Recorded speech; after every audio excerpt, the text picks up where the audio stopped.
Hey gamers, this is Liz Davidson from Beyond Solitaire, and I'm here on the podcast with a very special guest, Dr. Patrick Rael. He is a professor of history at Bowdoin. And yeah, how you doing, Patrick? It's so great to have you on here. I'm doing great. Thanks for having me on, Liz. So tell me a bit about your academic background and current work for our listeners who don't know you. Sure. I did my graduate work at the University of California, Berkeley, finished my PhD there in 1995. And the dissertation work I was doing there was on the African American protest tradition. And what I was really trying to do was begin to map out this enormous body of public protest literature put out by African American thinkers in the decades before the American Civil War. These were the folks who essentially founded most of the precepts of modern protest thought and protest culture. So that was a wonderful project to work on. It basically got me into African American intellectual history. So my general fields are slavery, abolition, and emancipation. And my most recent book was called 88 Years, The Long Death of Slavery in the United States, which is about the remarkable period of time from which we begin to end slavery in 1777 as Vermont. And of course, slavery doesn't end until December of 1865. So why was it that the United States stayed half slave and half free for so long? So that's my interest. How did you develop that interest? Yeah. What led you to your particular scholarly path? Well, I grew up in and around Washington, D.C., which is a fairly diverse community. And I was a very troubled undergraduate. It took me a long time to get my feet under me. And I tried a bunch of different kinds of disciplines, but it always kept coming back to history. History just always fascinated me. It's the best travel literature in the world. But I wanted to try to do that in a way that felt like it was relevant. I didn't want to undertake all the energy that was required of graduate work and a profession and a career in this for something that didn't feel useful to me. So I was fortunate enough to get a fellowship to study African American history at the University of Maryland, and that was it. I just fell in love with it. It was just incredible. It was everything I wanted. Social justice, historical method, all came together. So I went to graduate school at Berkeley. I was very fortunate to get in there. I worked with some great people there, and was fortunate enough to get a job at a great little college in Maine. Fantastic. And at what point did gaming start to enter the picture for you? Because as y'all know, this is a gaming podcast, so I brought a gamer on. So how long have you been a hobby gamer, for one? Yeah. And then at what point did you start thinking, wow, maybe I can bring this into my scholarly work? Right. Yeah. So I've always been interested in games. Loved them when I was little. Junior high school, it was D&D. High school was war games. Very typical arc for someone of my age, mid 50s. Gamed a lot in high school, some in college, sort of beer and pretzel stuff. Life came in, profession, family, children, all that stuff. And it wasn't until the 90s that I sort of popped back up in this world. And by then, amazing things had happened. Catan was out. There was Puerto Rico. All these incredible games were out there. And it just sung to me because these were the kinds of games that I had always wanted. Games that were intense and strategic and toward the heavy side, but were not advanced squad leader. Not this amazing array of intricacies that take forever to play. So the Euro Revolution was amazing, I think, for all of us because it helped bridge these worlds of sort of family games that up to the modern day game standard and war games, which were hard and took a long time to play.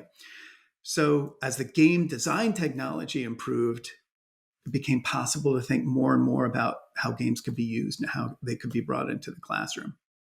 Ever since I began at Bowdoin, I've been trying to figure out how to bring gaming into the classroom, just because it seems like it could be a powerful pedagogy, right? Like in my case, no other medium has ever engaged me the way games have, right? I love films, I love fiction, but games just immerse you in this way that for me, the other media didn't.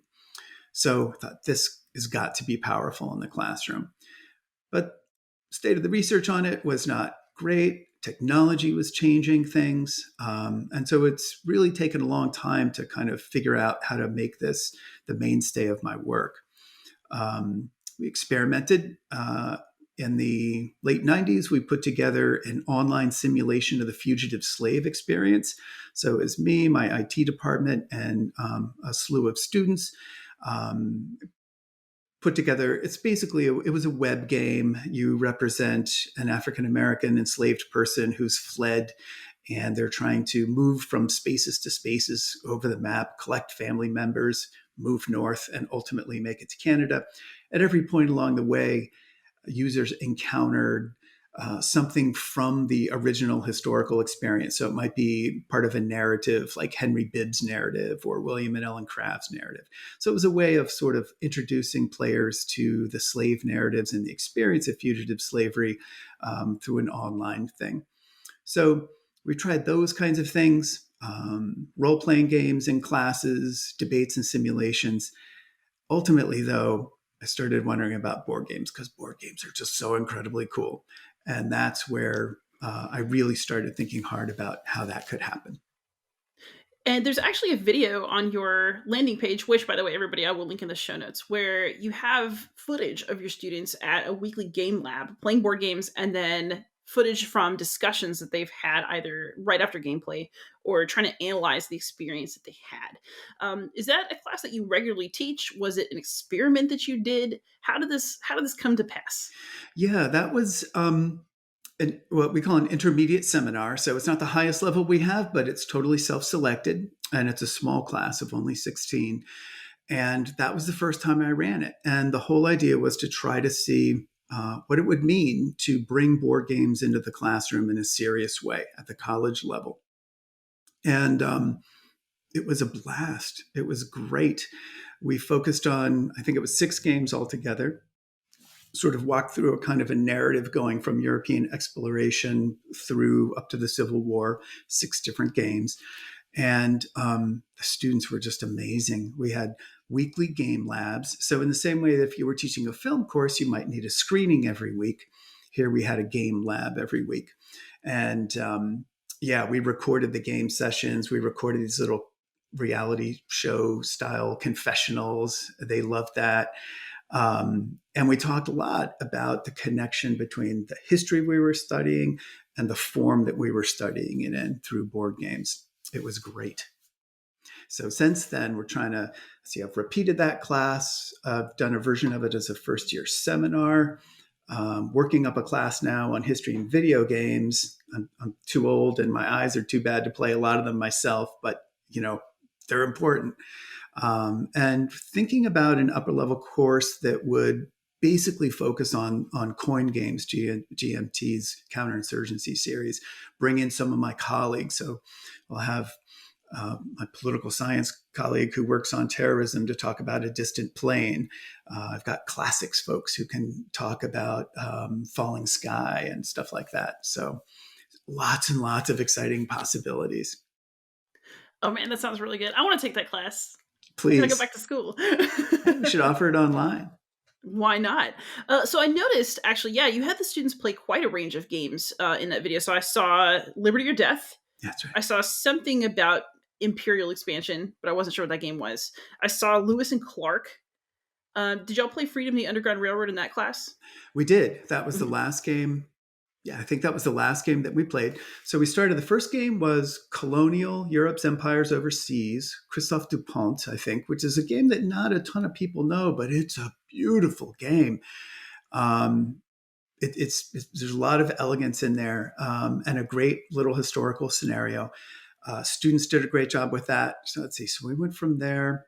I think the next game, there's another one I'm missing, Liberty or Death. We did try a coin game. That was as heavy as we got. They did remarkably well at it. But that was a big load.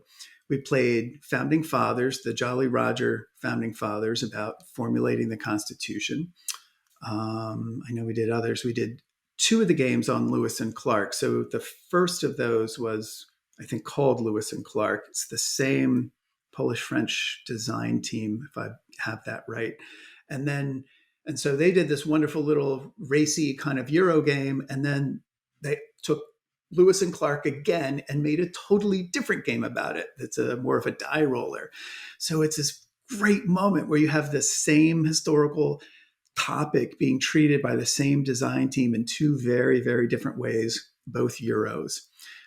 So that was great. And then, Freedom, the Underground Railroad by Daniel Mayer, which was obviously a co-op rather than the others. Nice. So were there criteria that went into your selection of games for this class? And did you have any reservations about aspects of those games? For Yeah. example, I love Lewis and Clark, but I do feel uncomfortable with the red meeples, for Mm-hmm. example. Yeah. What criteria went into choosing those games? And did you do, I guess, any preparation with your students or notice any discomfort from them about aspects of those games that they saw? Right, right. Now that's an excellent question. So there were some kind of mundane or logistical considerations in the games. They had to be in print. They couldn't last too long since they had to finish in 3 hours more or less. Um, they had to be subjects. They had to be weighty enough to be able to make a historical claim, right? So, a game like Ticket to Ride has this skin that is historical, but it's not really making a historical argument at all. That's just sort of the setting for it. So, there has to be enough mechanic to be historical, but not so much mechanic that, it was just overloading students. So all those considerations came into mind. And then there are the more substantive ones. And particularly, I think you're talking about questions about representation and difficult representation. Yes. And one avenue would have been to say anything that looks like difficult representation, I'm going to stay away from because it's too sensitive or difficult. I went the other way. I said, this is the market. This is what the market is producing. These are important games, and they do this work of representation. How do we think about that? How do we approach it? How do we approach it personally? How do we approach it methodologically? In a very similar way, there's all kinds of feature films that have historical settings, and some of them get representation terribly, terribly wrong. Rather than sort of suggest to students that they never ever watch that, or they read what someone says about it and not watch it, I would rather have them watch it equipped with some tools to be able to think about it critically, and then we can discuss it and think about how representation works. That way, we all become a little bit better trained at that whole phenomenon. So whenever we get to see it then in our popular culture, we've practiced a few of these tools that will help us think critically about what we're seeing. Excellent. And what kinds of critical outs did you get from your students? I'm very curious about their responses to what they saw beyond what was in the video. Yeah, well, they're remarkably adept at picking up all the things I wanted to pick up. I mean, first of all, they just were adept at learning games. They're a game, it's their game. They will try anything, and they're really good at getting things fast. If they blew something or rule didn't go right or whatever, it's like it was no big deal.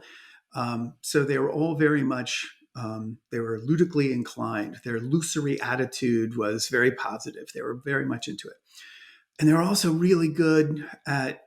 They've been so exposed to different kinds of media culture, and they've been sort of prepped in some ways to think about these questions of representation. So they were ready for them, and of course, we assigned material to help think about this. And they were remarkable. They were very, very good at analyzing these games and thinking not just about how representation is working, not just how, for example, Native American people are represented in the Lewis and Clark games, but interested in thinking about how that works through the ludic form. Like, how does the representation happen? So, and I could go on, but I will let you jump in. I probably wouldn't stop you. So actually, this leads to another question though, which is that, one thing that was very funny to me about the video is that the first little bit of text that appears on it, right, is can games make historical arguments? And my personal hobby horse, right, is that unintentionally or intentionally, games do That's right. make historical That's right. arguments. That's how representation works, right? There's a component of it which is about the creator's intent, but then there's also the component which is about the audience reception. And one of the basic principles that we focus on is that a creator makes something, puts it out in the world, and then it will be received. If the creator might or might not think that they or have a sense of what they're doing, there might be large intentionality or slight intentionality behind it, or none. But whatever it is, there is going to be a consequence. So think about the ways that, say, when the Star Wars franchise had to people its worlds with aliens, um, it drew upon cultural logics that are familiar to us. It kind of had to, right? Because we had to have some touchstone with the aliens, but it does so in ways that can be very sort of human centric or reflect our own sort of weird biases. So the trade, posing the trade guild aliens in Phantom Menace as a kind of vaguely nefarious Asians in some way, is an example of that. These folks didn't make that movie saying, hey, let's stereotype Asians in these aliens. It was more about, how do we make these aliens, and what kinds of cultural logics are going to go into the way that we think about them. So these things can happen very latently. That's one of the big principles of representation, right? Is that these creations can send all kinds of messages out there that might not have anything to do with what their creators consciously thought of or intended.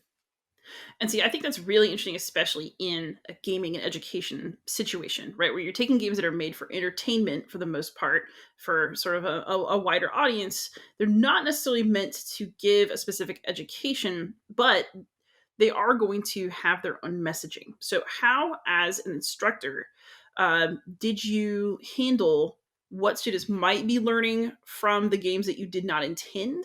Yeah, Did you just let it fly? Did you do a lot of prep work before they went into the game so that they might be able to catch things themselves? right. What goes into creating that experience in a way that'll make it actually educational, as opposed to like, oh, we played something with pictures of historical people on it. I learned history today. Right. That's a great question. And when I started thinking about the course and started looking online to see what people do, and there was a lot of, sometimes instructors will think of a game as like the way you might a history class in high school might think of movies at the end of the semester. You've taken the AP test, now it's time to watch some historically themed movies, right? And those are kind of throwaways. They're sort of let to stand on their own. And that clearly wouldn't do. The game itself is not designed to be professional history. It's not designed to teach in this way.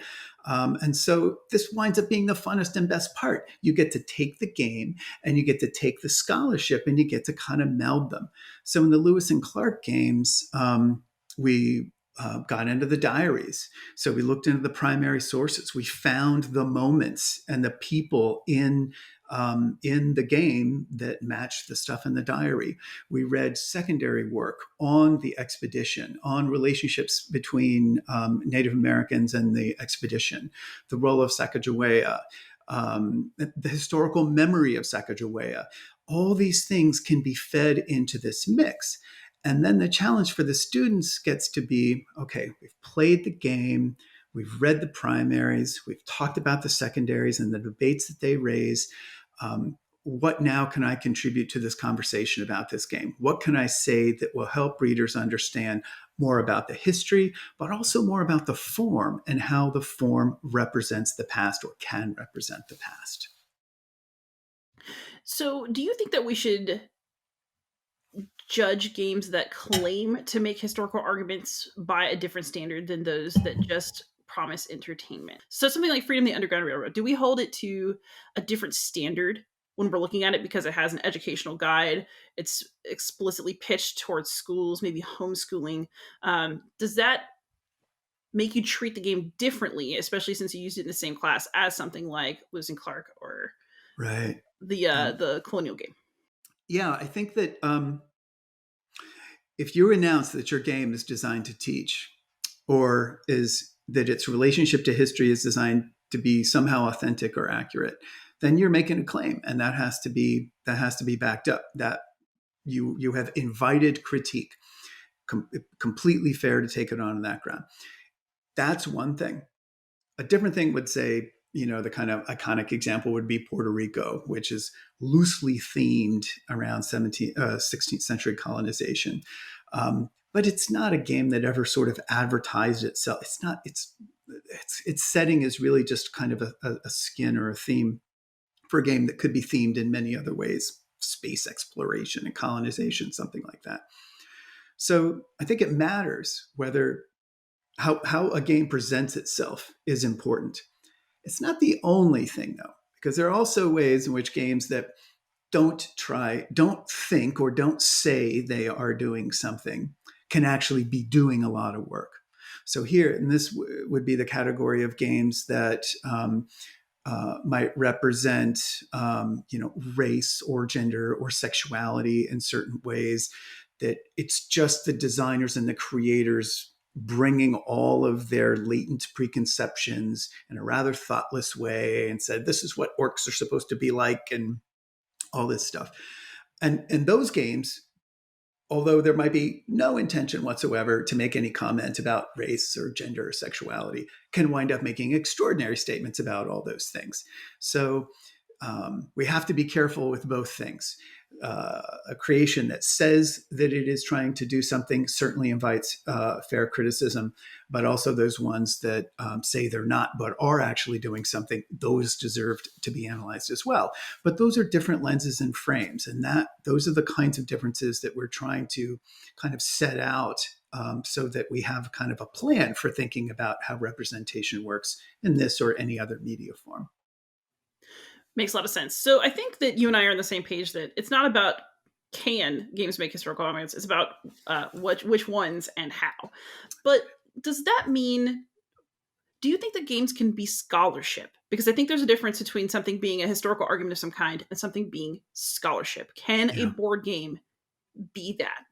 Yeah, that's a great, great question.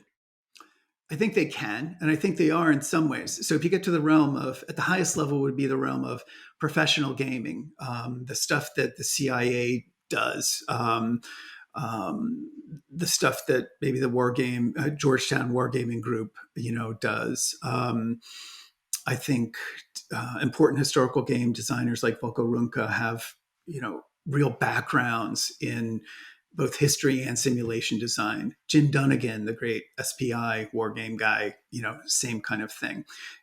Dunnigan would make games for the government and he'd make games for the entertainment market. So you can get up there. And those are games that are doing something important. They're saying this game is an accurate representation of some element of history, and I'm using it to make an argument.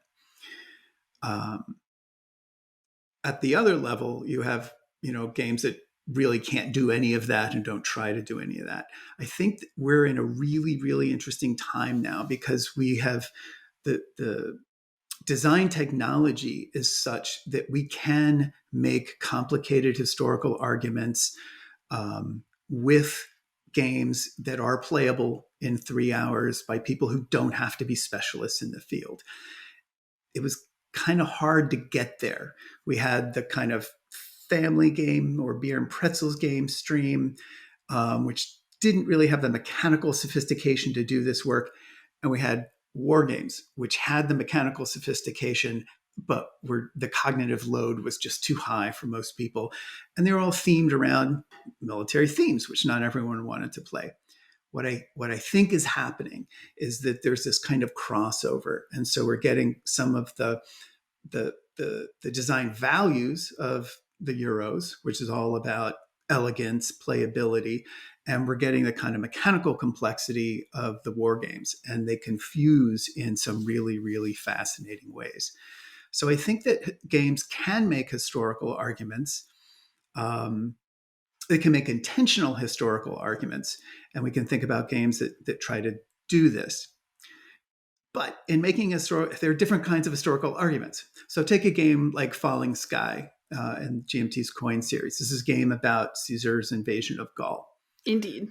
And my understanding is that I think that's a Volko design, and I think I remember reading that he sort of designed it for his family. Like it wasn't designed as a historical. Yes, he co-designed it with his son, That's and it. I actually interviewed them about it, so I can talk about this. Please. So they, I mean, I don't really know what you would expect two people who are not classicists to do, right? But his son read the Gallic Wars in school, and they made a coin game based on Caesar's account, very, very, very heavily. And so, if you want a representation of what Caesar said happened, it's actually a great game, if that makes sense, because it's very, very loyal to that It's text. At the same time, Caesar was kind of a genocidal maniac, so and he doesn't present himself that way. We don't have good, authentic, firsthand information about how the Druids understood themselves. So the game is great as a representation of Caesar, Right. but it's not something that I would necessarily give to a class of Latin students without a lot of background about that. Exactly. So we played. We had a game session around Falling Sky, and I had 3 classicists in the room playing it, and so they're all, and they're all gamers, so they're all working through the game, and they're all working through their knowledge of history and classics. And that was one of the critiques that came up, is that this is sort of Caesar's version of this. And there may be a kind of a place for this, but it wasn't really designed to teach about, say, the relationship between the Celts or, Celtic society and its relationship to Rome.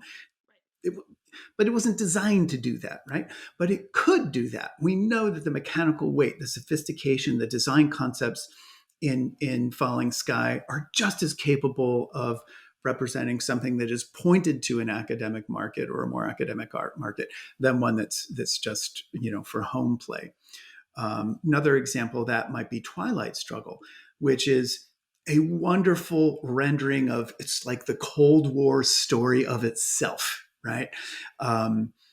It's not really a historian's critical take on the Cold War, but there's nothing says that a game couldn't do that, right? If we can make this game with this playability and sophistication that is so capable of richly illustrating history, we can do it for any purpose we want.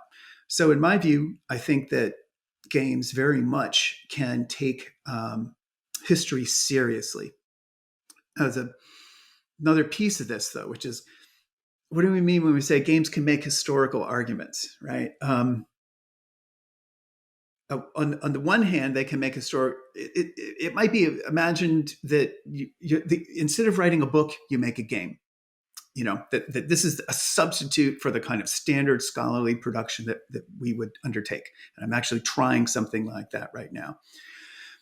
But it might be wiser to think about games in terms of representations of history rather than straight historical arguments.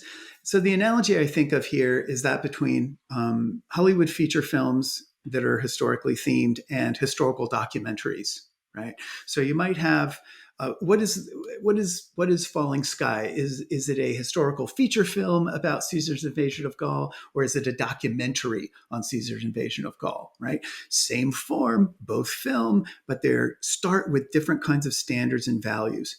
So a game can take on a subject with kind of seriousness, or it might just be more interested in using its background as kind of an entertaining setting that informs the play.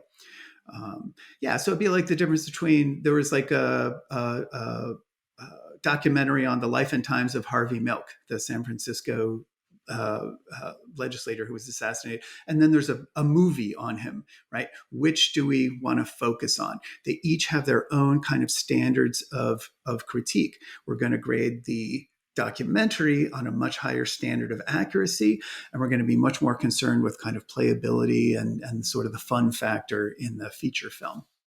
Same thing I think could apply to games. Fantastic. All right, so before we move on to me bothering you about your game, do you have a moment for an ad break? Sure, let's do it. So, Beyond Solitaire has a new sponsor, in case y'all didn't know out there, and it is the Central Michigan University Center for Learning Through Games and Simulations. And the tagline is that we believe that learning like games should be compelling. But I just want to mention it here because when I ask, can games be scholarship, I'm asking from a position where I believe it's possible. And that is something that Central Michigan University is currently trying to do. So if you're interested in news about peer reviewed games coming out, games that are of a scholarly quality and also highly playable. That is part of their mission. And you should absolutely check them out. Link in the show notes. I wasn't even paid for this endorsement, but I am so excited about that effort. It is really, when I first heard about it and spoke with Jonathan Truitt about it, I was just, this is exactly what we've needed. People taking games seriously in a university setting, which gives it a kind of, imprimatur of credibility and authenticity. But you also get peer review, right? You get the whole apparatus of scholarly evaluation, which helps players know that whatever's been produced here has gone through a process, a scholarly process, not just one that's built on game design principles. Thanks for letting us have that little break. And now I want to focus on you. So you are, in fact, designing a game that I think is aspiring to that scholarly level that we've been talking about. And it is about reconstruction. Is that correct? That's right. So I'm trying to make a game on that critical 12 years after the American Civil War that really determined the fate of the country, perhaps more than the war itself, right? So we learned that, from the war itself, revealed that secession was not going to be permitted and that slavery was going to die. Other than that, there were so many questions. How would the Southern economy be reconstructed? Most critically, what would be the fate of the 3.95 million people who had been enslaved in 1860 who are now free by virtue of the 13th Amendment? What would their relationship to the country be? What would their political rights be? All these things were being fought over in the same messy democratic political system that had actually gotten them to war. So it's going to be a very, very difficult process to make the formal politics handle this issue. And so what I'm trying to do here is make a serious history game about this topic in a way that would not be hard to print and play. So a few sheets of paper, bunch of generic kinds of cubes and dice, something that would be easy for people to put together. And it'd be run through a series of scenarios. But the idea would be that you'd be able to kind of play this out and develop some sense of what this period was like. It would be similar to maybe doing it in Twilight Struggle, but with the focus or orientation squarely on making sure that we get the history right, making sure that the history is informed by this enormous body of incredible scholarship that is out there on this. So we have these amazing scholarly resources to be able to put this game together in a way that is historically sound. That's the effort anyway. Whether I get there or not will be up to the critics. Fair enough. And so I noticed that you are placing a strong emphasis on making your game very accessible, both in terms of components and in terms of rules. When you were teaching more mass market games to your classes, you mentioned that your students are very game, they're very ludologically inclined, but for something with a mental load like a coin game,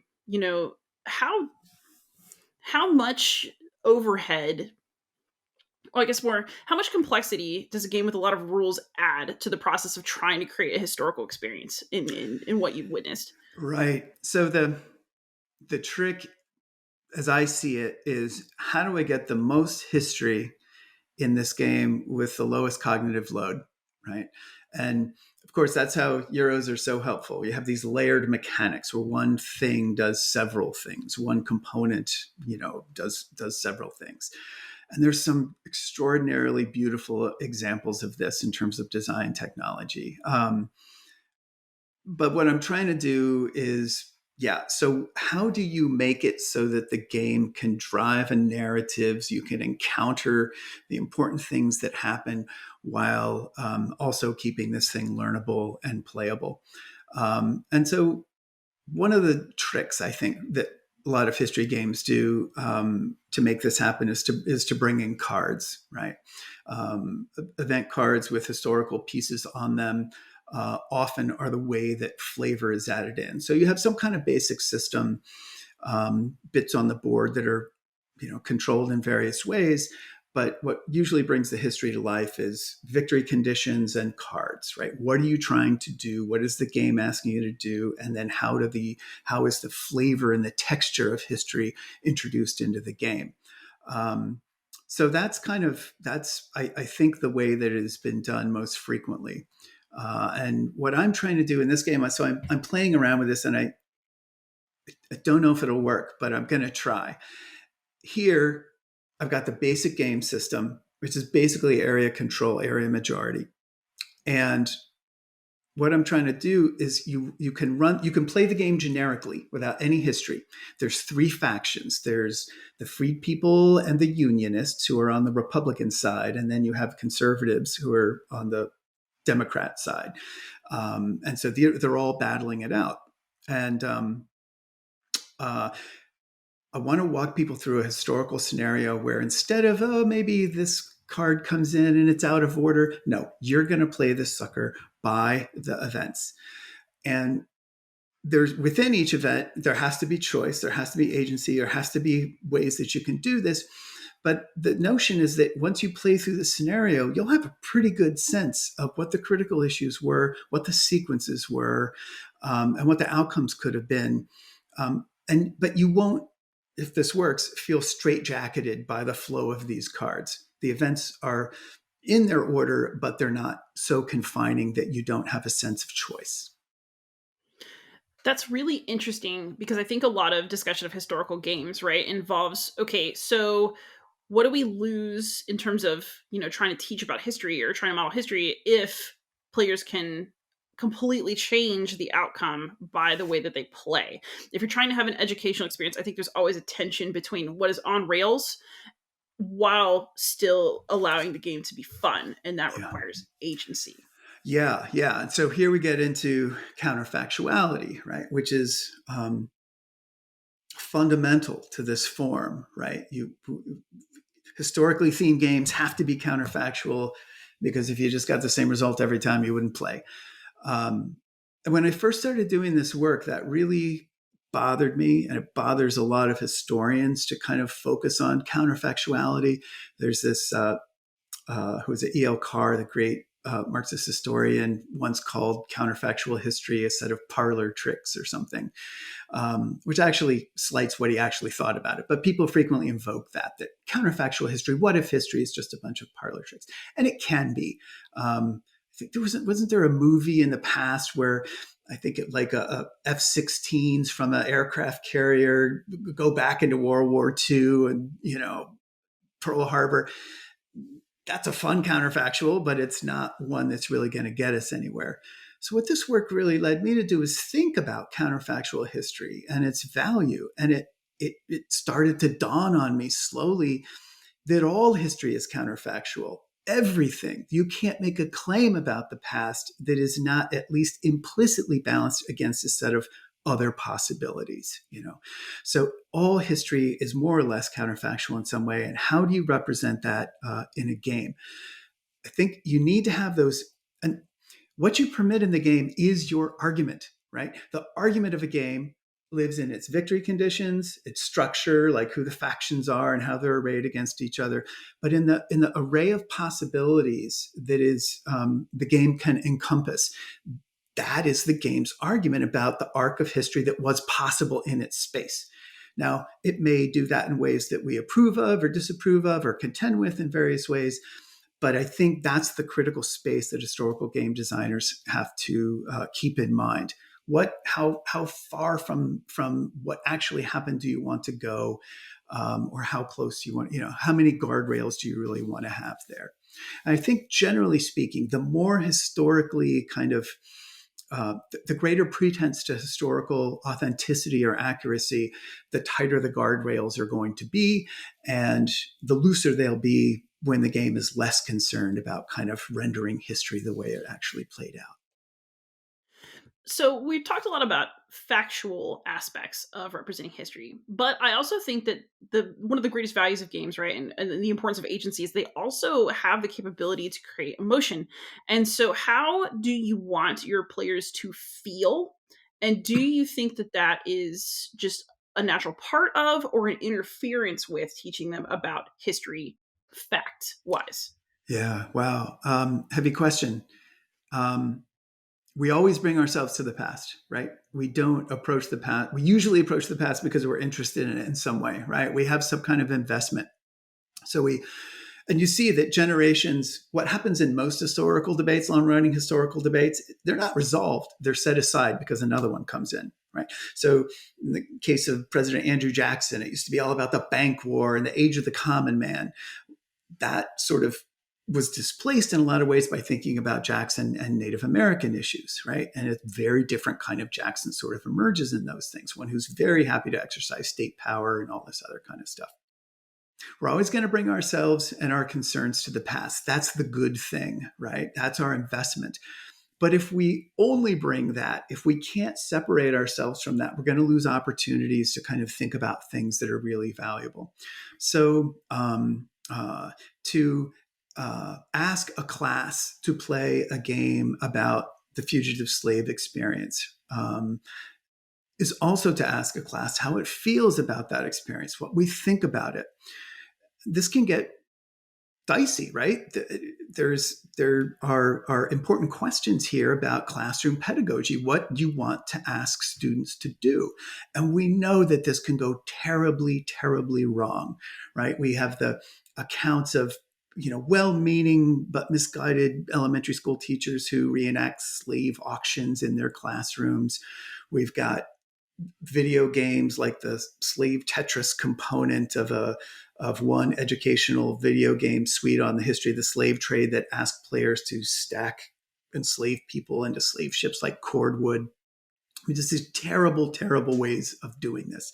It can definitely be done wrong, but that means that there's a lot of power in getting it done right, And so I would never ask students to play a game that they weren't comfortable with. This is really about self-selection. Students tend to walk into a game course being willing to play, what's there and what's on offer. But we very much have to think about what the experience of these games means emotionally for us, how we are connected to them. That's part of our responsibility, in fact, in thinking critically about this thing. What is our investment in it? So that's sort of, I think, the shortest answer that I could offer. That makes sense. And I guess it's a natural extension of that. Have you had students who expressed discomfort with games offered in class? Like, I can imagine, I don't know, somebody with a history of trauma not wanting to play a game that reawakens that trauma. Absolutely. And so this is about the same principles that any responsible pedagogy would entail would apply here, right? So just because it's games doesn't mean that somehow the rules around this have changed or the principles around it have changed.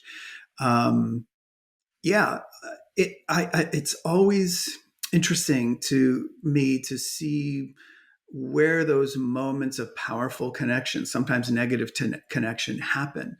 My most recent one just came from, I assigned a slave narrative that was on the syllabus and had been on, and we were talking about slavery over a series of weeks. And at this one document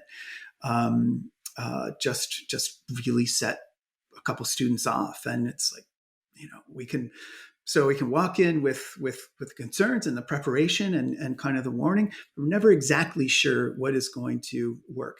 We know that some things are going to be are more likely to be troublesome. And so we can kind of try to anticipate and preempt them. Certainly letting students know what the subject of these games are, that there are going to be representations, that when they play that game about Lewis and Clark, there are going to be these little strange red meeples that we're going to have to contend with some way. And as I say in all of my course syllabi, this is what we're about. And if this isn't for you, that's fine. There are many, many other courses you can take. Nothing I teach is required. And if I did teach something that was required, I would never ask a student to play a game like that. That's fair. But for those who are game, for those who are willing to kind of accept that initial premise, there can be a lot of value in here. I recently had a little piece on slavery and board games published in the American Historical Association's magazine, and there was some Twitter response. Some people were concerned. I don't think that they were sort of game players, and there was a lot of concern that I was using a trivial form to teach an important subject, or that students might feel compelled to play positions in history that they would not feel comfortable. And that is a very legitimate and real concern. But that doesn't mean it's always going to happen. You can couch these things, frame these things in ways that can kind of anticipate some of those concerns. Always going to be a little bit of danger in it, but that's also where the power comes from.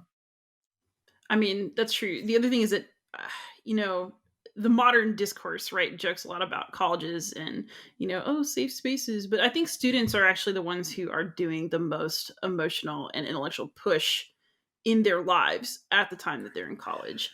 And yeah. Oh, I agree with you so much. I mean, this whole notion of sort of the academy as an ivory tower that's that's distinct from society is ridiculous. It's on college and university campuses where these things are getting hammered out. That's why we see the controversies happening there. We've seen this on my own campus, and it's all about, there are a lot of these instances where students who are at this really critical point in their lives, who are trying to learn a bunch of stuff, are then subjected to, for example, somebody coming on campus and telling them that according to the science, they're likely to have lower IQs than the rest of their colleagues, like Charles Murray, the bell curve guy. Dinesh D'Souza came to our campus and spouted a lot of nonsensical history that is deeply offensive to a lot of people. So this is the place where the issues are actually getting hammered out. That's why the attention is placed on universities, because universities are often the places where culture warriors try to create dust-ups over these things. So, yeah. I also think, though, that increases the responsibility of people who are trained historians, who are trained pedagogues. It makes it necessary for you at the academy, for me as a high school teacher, right, to be responsive and proactive, I think, about getting what we know out there, because so many people now are getting their information from TikTok, from Twitter. I learned great teaching tips on TikTok. I'm not saying that that's bad, right? I'm saying it's unregulated. And I think it's important for people who have the scholarly chops to be putting ourselves out there in a way that's going to be accessible to other people, including through something trivial like games, because if we're just sitting around writing chunky books that nobody reads and maybe uses a doorstop, then what is the point of all the things that we know? You're preaching to the choir, Liz. Absolutely. History is being taught in this country every day in a million ways, just not by professionally trained historians, right? It's being, everywhere you look, there's history about you. It's being invoked, whether it's by journalists, like some of those associated with the 1619 Project, were journalists, not historians. These Hollywood feature films, which are intensely historical, and of course the games we play, which are always nodding to history in some way, even in those kind of fantasy, quasi-medieval, medievalist kind of settings. History is being taught. And so, the profession needs to understand that that's what's going on, and that all the mechanisms it has produced to generate more little historians are not necessarily feeding the need to speak to the broader public. And the profession is giving something up if it chooses not to do that.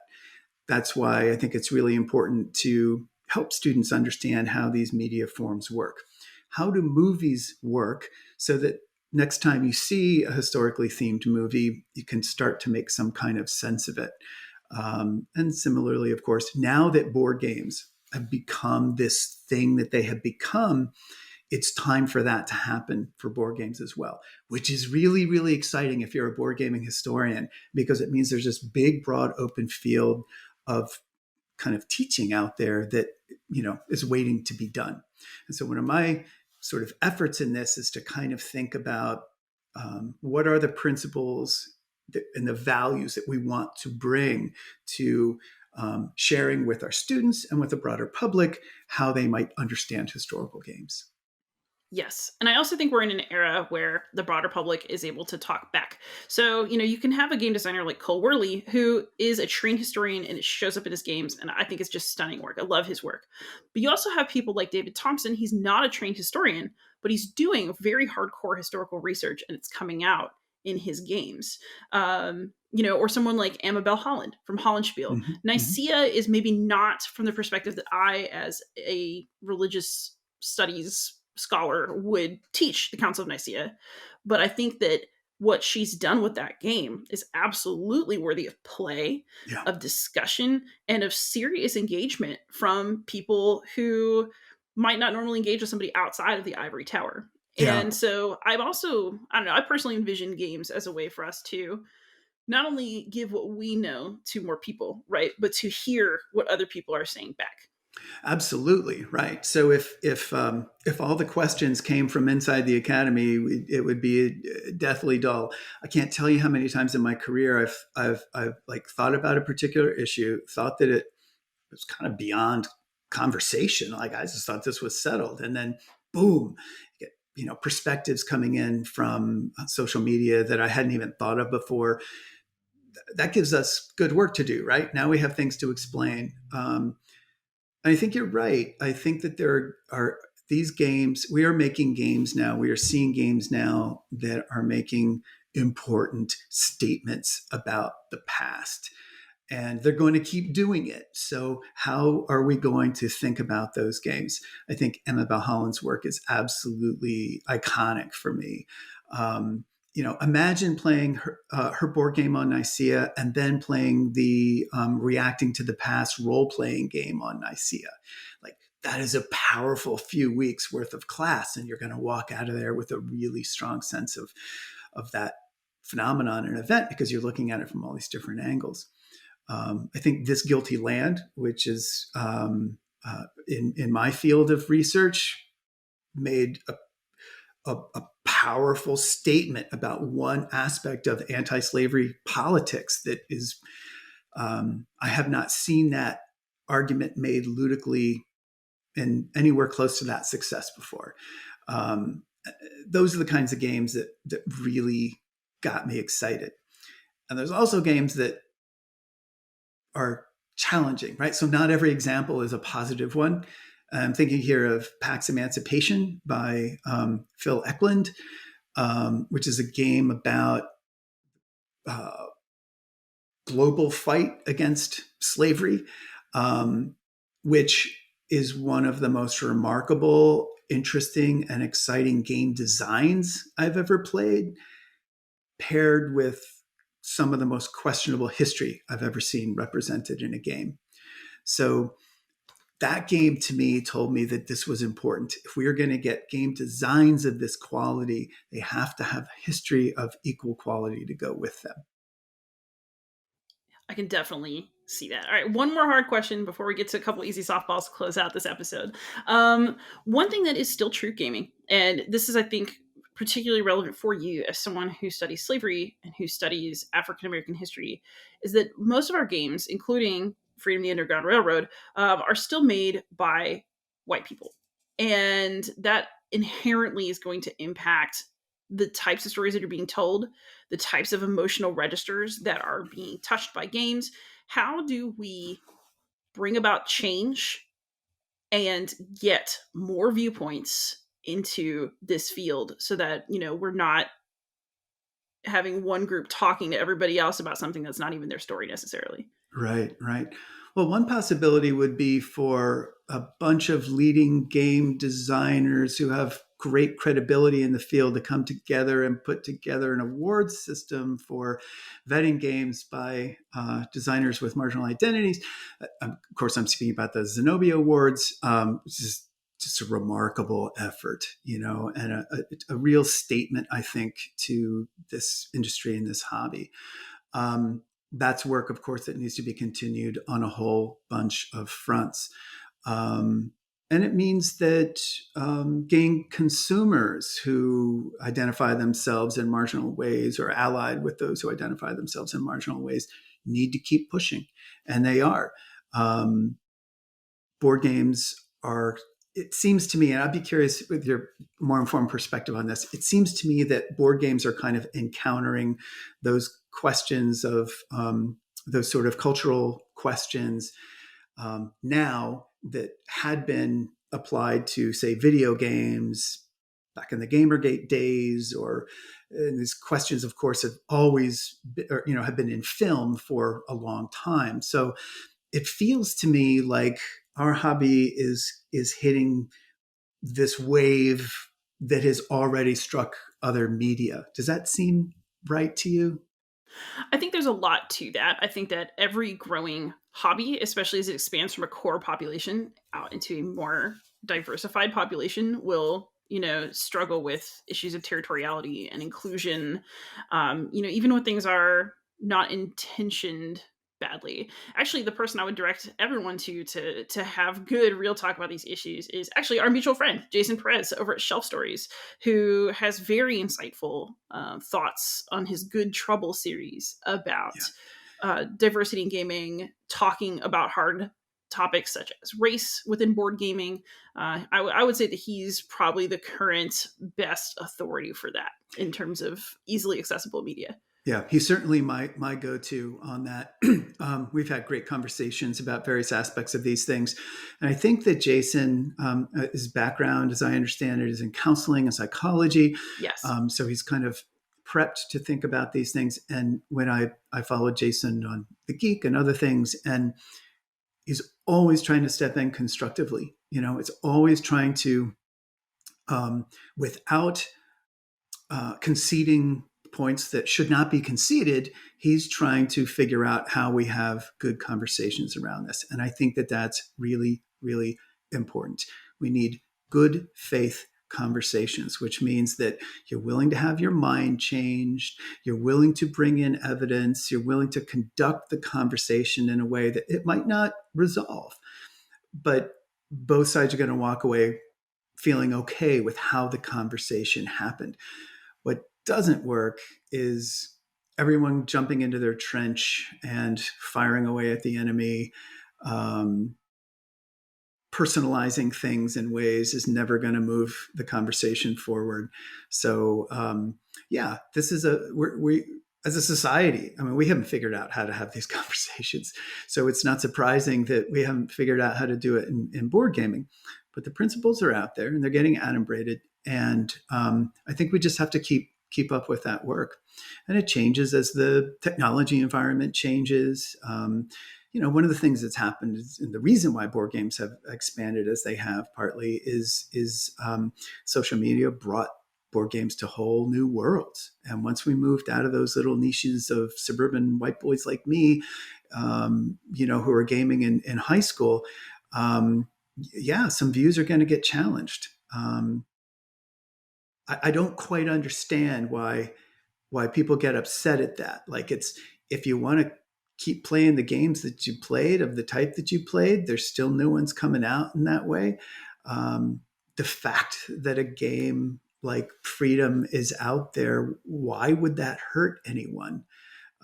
So I never understand that kind of concern. But I think we're all getting a little bit more practiced at having those conversations. And as long as we keep in mind what a good conversation looks like, what a constructive, good faith conversation looks like, I think we'll be moving ahead. Excellent. All right. Softy question. What are you playing right now that is fun? Let's see. So Journeys in Middle Earth and Mansions of Madness are, my partner and I love that. And over the pandemic, we played a lot of that. Just beautiful narrative storytelling. Love history games. Let's see, Shores of Tripoli lately. Endeavor. But it's usually, I'm thinking about games in one of several ways. My sort of hardcore history gamer guys, my lighter, funner game group, and then more along the lines of kind of solo and serious historical work. And I think that's really what I've been more and more excited about, solo historical games and uh, games that come in small packages that pack a lot of historical punch. So, really interested in roll and writes and flip and writes, and how can you get a lot of history into a package that that press in Michigan would be willing to kind of put out and sell. Those folks don't want a game with 900 bits that are all going to be hard to make. If you want this into classrooms, if you want people to play it, you've got to make it easy for them to play it. So those are the games that I'm kind of most excited about exploring these days. Fantastic. And where on the internet can you be found? Easiest way to find me, I have a webpage on Bowdoin College's website. So if we're one to Google my name, that's the first thing that would come up. Or if you Google Ludica and Board Game Geek, it's Ludica. That's the name of my blog. I've been keeping it for several years, and it's pretty sporadic. I'm not nearly up to the standards of you folks and in maintaining that. But it's a place to, just offer some reflections and some thoughts about things. I've got my work in progress on the Reconstruction game there. So yeah, if people are interested in continuing the conversation, I would love it if you explored my blog, and feel free to write me about anything. Agree, disagree, as long as you're operating in good faith, I am there. Fantastic. I, of course, can be found anywhere on the internet as Beyond Solitaire. Please like, comment, subscribe. Thank you all so much for listening, and happy gaming.